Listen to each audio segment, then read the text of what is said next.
Dans la paracha qu'on lira, tout le livre de Shemot, d'une manière plus générale, va s'ouvrir sur le grand sujet de la non-assimilation. Puisque Ve'ele Shemot ben Israël, et voici les noms des enfants d'Israël. En fait, il a été traduit en français par l'Exode, parce que les enfants d'Israël sont partis en Égypte, ils étaient esclaves. Mais en fait, précisément, cela signifie les noms. Les noms, c'est la traduction de Shemot. Donc, en vérité, dans la Neshama, dans l'âme, il y a la dimension de Shem. Dans Neshama, dans l'âme, il y a, au niveau étymologique, le Shem, ça veut dire le nom, le prénom en français. Ça veut dire l'essence de la personne. Donc, qu'est-ce qui est parti en Égypte? C'était avant tout les noms. Donc, le combat de l'exil, de l'exode, c'est le fait de ne pas s'assimiler. Contrairement à ce qu'on pourrait imaginer, le Midrash va nous enseigner que ils ont gardé leur nom, ils ont gardé leur manière de s'habiller et ils ont gardé certaines coutumes, justement pour ne pas tomber dans l'assimilation la plus totale. Et c'est tout le danger de l'exil. Lorsqu'on part en diaspora, c'est toute la difficulté que l'on a, c'est justement retrouver le sens, sa culture, son identité, son histoire, et essayer de retrouver un sens dans cet abîme en quelque sorte. Et le Maharal de Prague, il explique que c'est souvent dans l'adversité qu'on arrive à se réaliser. Ça veut dire que c'est souvent dans la difficulté, d'après le Maharal de Prague. C'est pour ça que d'après le Maharal, on est parti en exil. Il y a eu 4 exils dans notre histoire. Babyloniens, il y a eu Perse, il y a eu bien sûr Hanouka, les Grecs, et Édom, celui dans lequel on est aujourd'hui. Parce que c'est très souvent dans les situations les plus extrêmes qu'on arrive à retrouver un sens. Alors parfois on peut se perdre, évidemment, c'est le danger. Mais le but, c'est de ne pas se perdre, c'est de ne pas s'oublier. Et cette dimension de l'identité et du nom et du prénom revient dans l'appellation. Lorsque Moshe est désigné par Dieu pour aller sauver les enfants d'Israël, Ve'ameru lim Hashemo. Dans le texte de Shemot, il est dit, mais alors s'il me pose la question, les enfants d'Israël, et le roi Pharaon, je vais aller le voir. Imaginez-vous un individu qui va voir le roi de l'époque, la puissance la plus grande de cette époque. Et s'il me pose la question, quel est son nom? Quel est le nom de ce Dieu? Alors tu leur diras, Eye Asher Eye, je serai. Le nom de ce Dieu s'appelle Je serai. Alors là, il y a de quoi dire, de quoi expliquer, de quoi... Selon la Kabbalah du Harizal, on va commencer plus fort, ensuite beaucoup plus simple, c'est que quand c'est marqué Vayar Hashem Kisar Lirot, rappelez-vous qu'il y a le buisson ardent. Et le secret de ce buisson ardent, quand Dieu va se révéler à Moïse, à Moshe, c'est qu'il brûlait, mais il ne se consumait pas. Et le Rav Hirsch donne une symbolique, il dit, ça veut dire quoi? Que le buisson il brûlait, il y avait un feu, mais il ne se consumait point de l'intérieur. Ça veut dire que Dieu, il n'autorise pas à ce que la matière soit consumée tant qu'il ne l'a pas autorisé.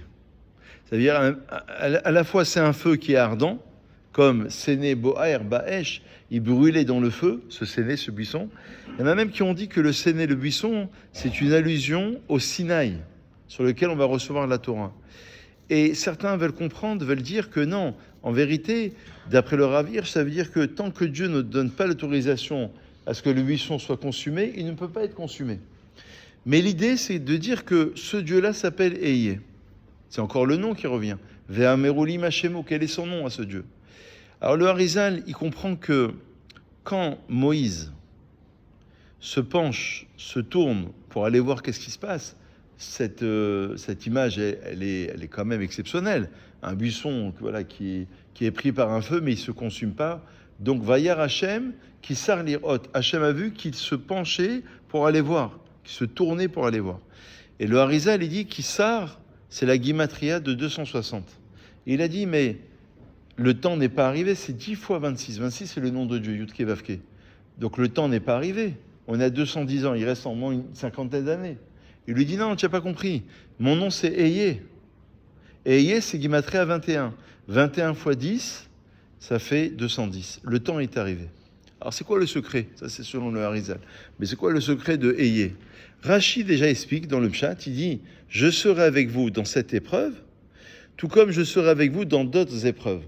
Bon, est-ce que ça rassure si ton père ou ta mère il te dit, tu sais, dans cette galère, je vais être avec toi, je serai avec toi dans les autres galères. Bon, je ne sais pas si c'est très rassurant comme expression, mais bon, on va dire c'est ce qui a été employé par Dieu. C'est-à-dire, dans le sens positif, on peut se comprendre. Je serai avec toi tout le temps, quoi. Comme si tu dis à ta femme ou à tes enfants, bon, écoutez, dans toutes les épreuves de la vie, je serai avec vous. En tous les cas, dans ce sens-là, il y a un sens positif. Je serai. Mais c'est intéressant parce que c'est plus le présent qui est employé. Autant Havaya, c'est dans le présent. Là, c'est le futur. Ça veut dire que le juif, traduction de nos maîtres, c'est quoi le juif? Alors, au moins 3 lectures, 4 lectures peut-être ce soir. Le juif, c'est celui dont la mère est juive. Bon, facile. C'est classique, classico, étymologico, historico, géopolico. D'accord? Donc, c'est classique. Deuxième traduction possible, Elie Wiesel disait, vous connaissez Elie Wiesel, est juif selon celui dont les enfants sont juifs. Ça veut dire quoi? Ça veut dire qu'il a transmis quelque chose. C'est un juif en devenir. Alors je vais m'appuyer sur Elie Wiesel pour continuer cette explication en disant que un juif, c'est pas juste le juif au présent, c'est qu'il a un potentiel. C'est le juif en devenir. Il peut transmettre quelque chose. Il a un potentiel. Et ça rejoint très souvent, j'ai cité cette phrase la semaine dernière, du Rav Dessler qui disait que la vie du judaïsme, de la Torah, pouvait se résumer en une phrase, c'est de passer du koach au poël. On a un potentiel, il faut exprimer ce potentiel dans une vie active. Comment on va l'exprimer? À travers les épreuves, à travers les joies, à travers les réussites, à travers les difficultés, les challenges, les défis. Et tous les défis de la vie vont nous permettre de nous révéler ce que nous sommes profondément. Et donc, ayez, ça veut dire que il y a une dimension du futur. Ce peuple-là, il est esclave, il est inalphabète, mais je vais en faire quelqu'un de bien. Imaginez-vous une école, l'école de l'élite. On dit, oh, pour rentrer dans cette école, il faut avoir 17 de moyenne. Et tu sors avec 19 de moyenne. Mais est-ce que c'est la meilleure école? Je ne suis pas sûr.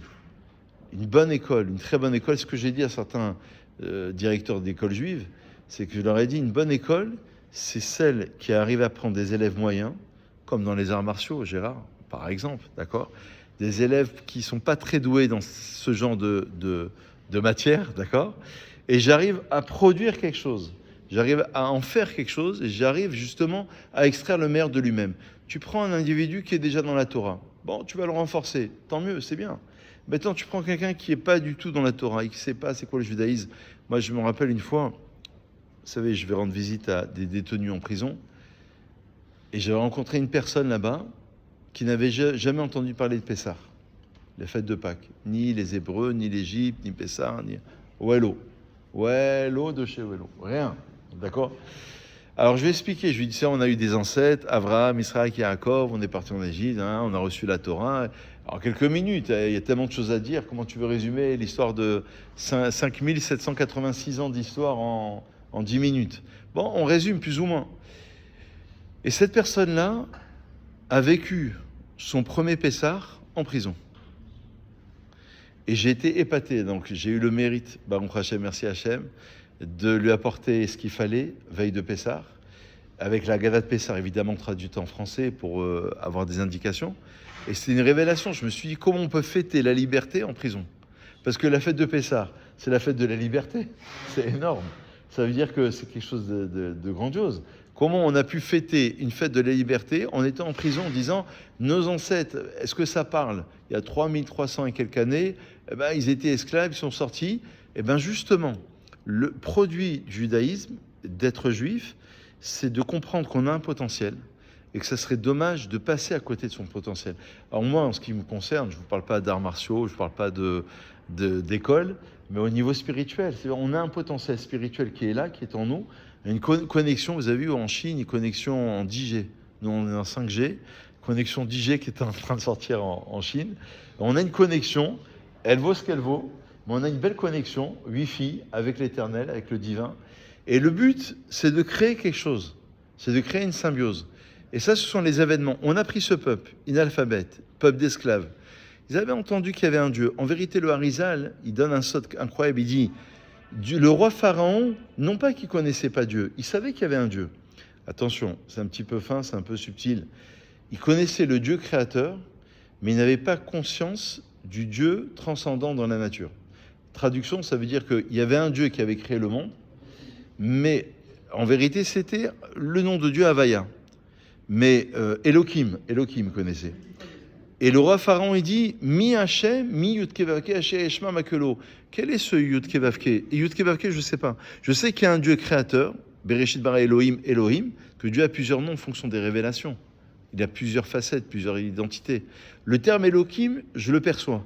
Il y a eu un Dieu créateur, mais après il s'est retiré de la nature. Il a laissé les hommes fonctionner comme ils pensent faire fonctionner le monde. Mais il s'est retiré du monde. Maintenant, Moïse devait avoir la lourde responsabilité de lui dire, tu sais, je vais te faire découvrir un nouveau nom. C'est pour ça qu'on parle des noms et de l'identité ce soir. Dans le sens où ce nom-là, il a une portée dans le quotidien et dans l'avenir. Et le but, c'est de faire sortir justement le meilleur de nous-mêmes. Et de comprendre que Dieu s'ingère dans la nature, que la vie qu'il nous a proposée, c'est une vie qui nous correspond au millimètre. Et le but, c'est de trouver un sens dans tout cette tchouk-tchouka, ce mélange de produits, et de connaissances, et d'histoires, et d'événements, et de complexité. Dans l'être humain, l'homme est complexe. Dans le système nerveux, dans son enfance, et dans ses angoisses. Dans tout ça, il faut trouver un sens. C'est énorme. Trouver un sens justement à la vie. Et vous savez que c'est le but absolu. Donc Moïse avait cette lourde responsabilité d'être le Goël. Le Harizal, il disait qu'il a été le premier Goël, le premier libérateur, et Vegoël Acharon, il sera le dernier libérateur. Parce que justement, il porte en lui ce nom. Et dans Moshe, il y a Shem, il y a aussi le nom. Dans Neshama, il y a l'âme, Shem, le nom, l'identité. C'est-à-dire le prénom, en fait, en français, c'est l'ADN spirituel que l'on porte en nous. Et dans Moshe aussi, il y a Shem. Shem, ça veut dire le nom, l'identité. Voilà un petit peu ce qu'on pourra extraire de ces parachiotes. Bonne réflexion, on va faire un kaddish pour l'élévation des âmes. Chazak.